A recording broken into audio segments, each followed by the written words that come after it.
आज मैं आप लोगों को फिजिक्स का एक्चुअली पहला चैप्टर, इसके पहले वेक्टर पढ़ा, वो मैथमेटिक्स का चैप्टर था। फिजिक्स में बहुत ज़्यादा यूटिलिटी के कारण उसे पढ़ाया जाता है।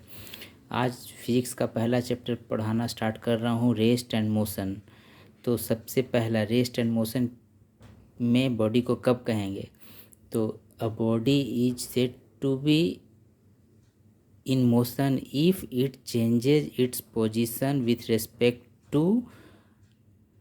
its surrounding और ऑब्जर्वर के रेस्पेक्ट में या सराउंडिंग के रेस्पेक्ट में यदि बॉडी पोजीशन चेंज करता है तो उसे कहेंगे मोशन में है, और ऑब्जर्वर या सराउंडिंग के रेस्पेक्ट में पोजीशन चेंज नहीं करता है तो कहेंगे बॉडी क्या है, रेस्ट में है।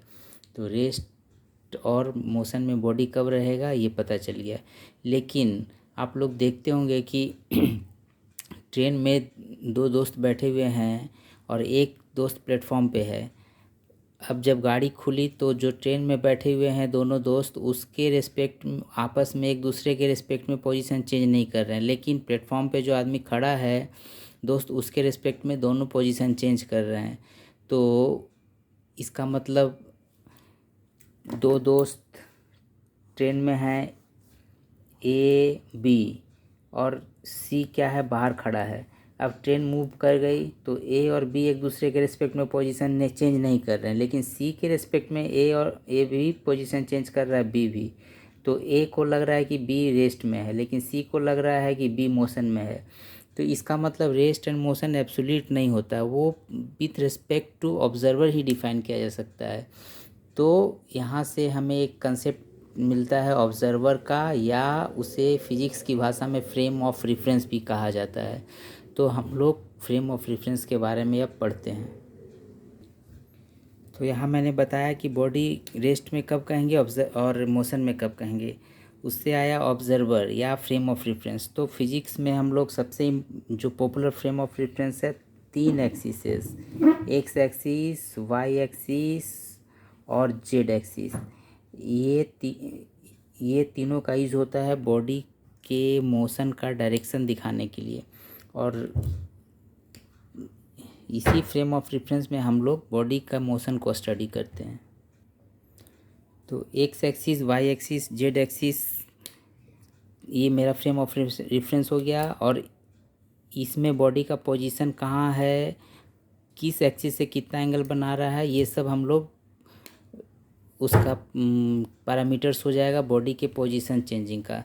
अब हम लोग पहला जो 2 फिजिकल क्वांटिटीज़ पढ़ना है, डिस्टेंस एंड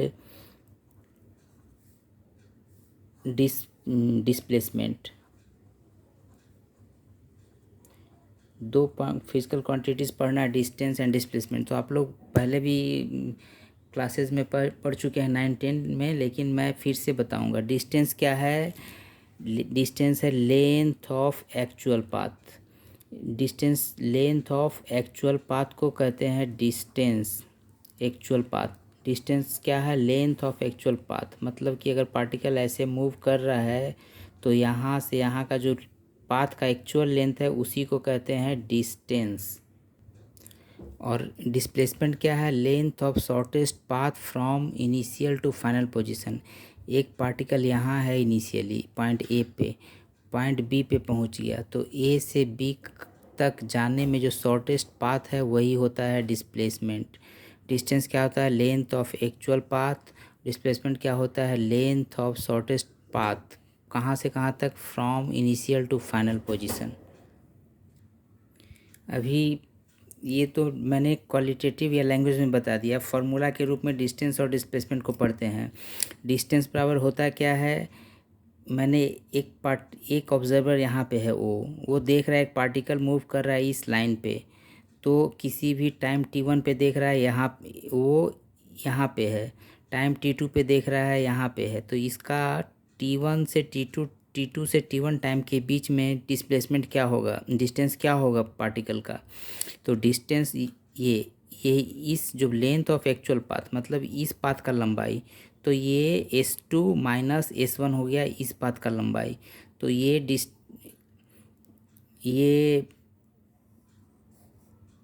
डिस्टेंस क्या हो गया, S2 माइनस S1, यही पार्टिकल द्वारा तय की गई दूरी हो गया। अभी देखा डिस्प्लेसमेंट में आ जाइए, किसी भी टाइम t1 पे पार्टिकल का पोजीशन है r1, टाइम 2 पे देख रहा है पार्टिकल का पोजीशन हो गया r2, तो डिस्प्लेसमेंट कितना हुआ पार्टिकल का, यहाँ से यहाँ तक को जाने में जो शॉर्टेस्ट पाथ, तो ये वाला, तो ये डिस्टेंस क्या हो गया, S2 माइनस S1, इसको डेल एस भी लिखते हैं। डिस्प्लेसमेंट क्या हो गया, R2 माइनस R1, ये वेक्टर से आता है, ट्राइंगल लॉ। ट्राइंगल लॉ में आप लोग जानते हैं this vector plus this vector is equal to this vector, मतलब R1 प्लस इसको अगर डेल आर लेते हैं तो R1 plus del R is equal to R2, तो यहाँ से डेल आर बराबर ये डेल आर बराबर क्या आ गया, R2 माइनस R1, तो ये डिस्प्लेसमेंट हो गया, इसको लिखते हैं डेल आर। डिस्प्लेसमेंट बराबर क्या हो गया, del are, R2 minus R1, और डिस्टेंस बराबर तो S2 माइनस S1, यही है फॉर्मूला। डिस्टेंस बराबर S2 माइनस S1 और डिस्प्लेसमेंट बराबर R2 minus R1। R2 R1 क्या है, ये आप लोग को वेक्टर में बताया जा चुका है, पोजीशन वेक्टर, ये है इनिशियल पोजीशन वेक्टर और ये है फाइनल पोजीशन वेक्टर। तो डिस्प्लेसमेंट बराबर क्या, final position vector minus initial position vector, और डिस्टेंस बराबर तो लेंथ ऑफ एक्चुअल पाथ, तो ये टाइम टी जी इक्वल टू 0 पे यहाँ पे है और T1 पे यहाँ पे, T2 यहाँ पे, तो T1 से T2 के बीच कितना डिस्टेंस चला, तो लेंथ जो पाथ चला उसी का actual length S2 minus S1।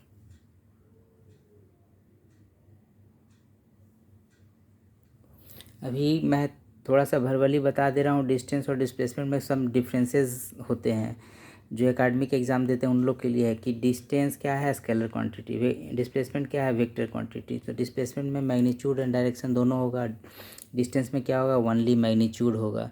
और इसी से वेक्टर तो निगेटिव पॉजिटिव दोनों होता है, अगर एक डायरेक्शन में पॉजिटिव तो दूसरे डायरेक्शन में निगेटिव हो जाता है वेक्टर, तो ये डिस्प्लेसमेंट पॉजिटिव निगेटिव दोनों हो सकता है। डिस्टेंस हमेशा पॉजिटिव ही होता है। पार्टिकल अगर चल रहा है तो डिस्टेंस कभी भी जीरो नहीं होगा, लेकिन अगर पार्टिकल चल रहा है तो डिस्प्लेसमेंट जीरो हो सकता है। ये घूम फिर के यहीं पे आ गया तो डिस्प्लेसमेंट जीरो, लेकिन डिस्टेंस क्या, अगर यहाँ से चलना स्टार्ट किया यहाँ आ गया तो डिस्टेंस जीरो नहीं हुआ, इस पाथ का लंबाई, लेकिन डिस्प्लेसमेंट क्या हो गया, जीरो हो गया, क्योंकि चेंज इन पोजीशन नहीं हुआ। डिस्टेंस डिस्प्लेसमेंट पढ़ने के बाद हम लोग पढ़ते हैं एवरेज स्पीड और एवरेज वेलोसिटी। तो एवरेज स्पीड क्या है, distance travelled in unit time, उसको बोलते हैं एवरेज स्पीड। जैसे एक पार्टिकल अगर यहाँ पे है T1 टाइम में, यहाँ पे है T2 टाइम में, ये पूरा डिस्टेंस है S2 और ये वाला है ये पूरा है S2 और ये वाला है S1, तो डिस्टेंस ट्रेवल्ड T1 से T2 के बीच कितना हुआ, भी एवरेज बराबर टोटल डिस्टेंस ट्रेवल्ड हुआ S2 माइनस S1 कितना टाइम में, T2 माइनस T1 टाइम में, तो इसी को बोलते हैं total distance by total time, वो दे देता है एवरेज स्पीड। लेकिन एवरेज वेलोसिटी क्या होता है, change in position by time. Particle यहाँ पे है T1 टाइम में, यहाँ पे है T2 टाइम में, तो पार्टिकल का वेलोसिटी क्या होगा, वेलोसिटी बराबर R2, ये वाला चेंज इन पोजीशन, ये डिस्प्लेसमेंट बाय टाइम, कितना टाइम में डिस्प्लेसमेंट हुआ, ये R2 माइनस R1 हुआ T2 माइनस T1 टाइम में। तो वेलोसिटी क्या हो गया, average velocity del R by del T. तो यहाँ से आपको average speed del S by del T और एवरेज वेलोसिटी क्या निकला, del R by del T.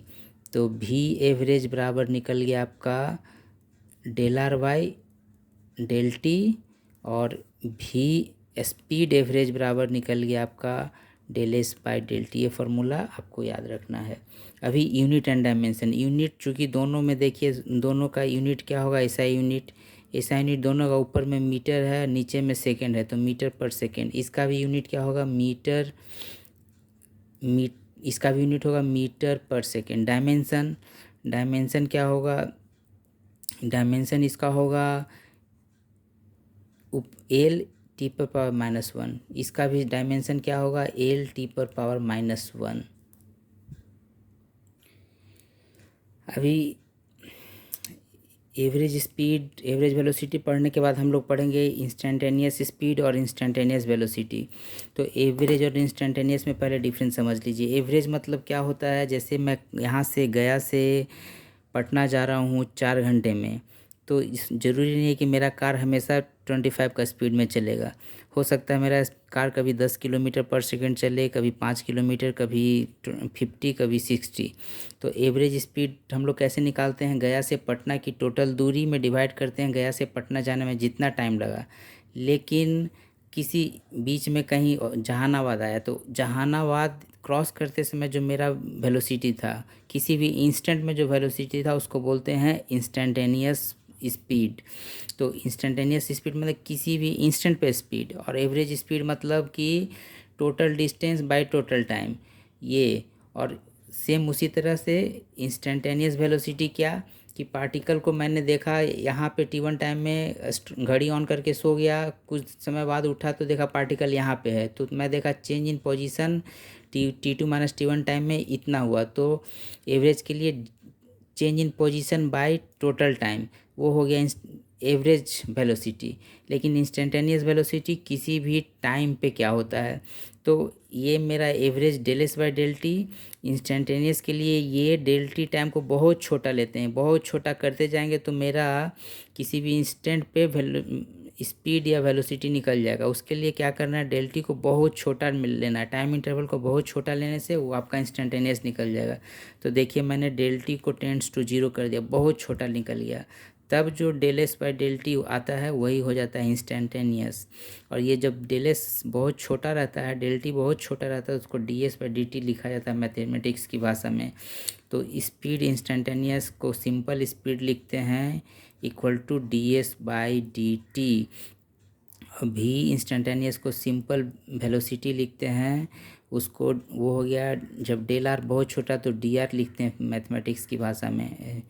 और टाइम जब बहुत छोटा होता है, टाइम डिफरेंस, टाइम इंटरवल, तो डेल टी को डी टी लिखा जाता है। तो ये वेलोसिटी इंस्टेंटेनियस बराबर D R by D T. अभी यहाँ से मुझे एक बहुत ही इम्पोर्टेंट डेरिवेशन मिलेगा। अब जस्ट पहले मैंने प्रूव किया कि डेल भी इंस्टेंटेनियस बराबर D R by D T. ये आर क्या है, पोजीशन वेक्टर, उसका डिफ्रेंशिएशन करते हैं तो वेलोसिटी मिलता है। तो हम वेक्टर में पढ़ चुके हैं, किसी भी वेक्टर को अगर तीनों कंपोनेंट में डिवाइड डिजॉल्व करके लिखते हैं तो आता है X component V X I plus V Y J plus V Z K. ये मैंने वेक्टर के वीडियो में बता दिया है। और पोजीशन वेक्टर आर को लिख सकते हैं X I plus Y J plus Z K. अब यहाँ से देखिए ये V X I plus V Y J plus V Z K, अभी ऑपरेटर को है जो डिफ्रेंशिएशन का ऑपरेटर है उसको सभी में डिस्ट्रीब्यूट कर दीजिए। तो क्या आ गया, D X by D T plus D Y by D T J plus D Z by D T के।